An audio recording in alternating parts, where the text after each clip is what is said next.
I am the Tofu Golem. Please enjoy the video.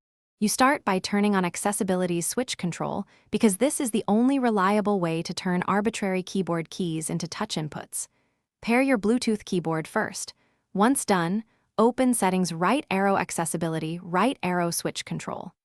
Add a new switch, choose External Keyboard as the source, and tap a key to register it.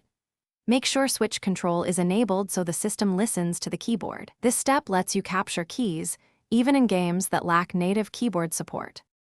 Next, you create recipes to translate keys into game touches. In switch control, choose Recipes and create new recipe. Name it for the game. Add a trigger.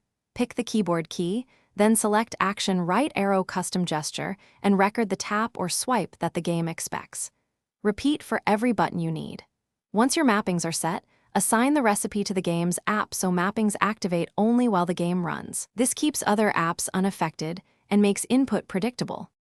Finish by testing the mapped keys in the real game environment and tweak until control feels natural. Launch the app and press each key. If a tap lands off target, edit the custom gesture and repeat. Small position changes matter. If input stops working, make sure switch control is still enabled.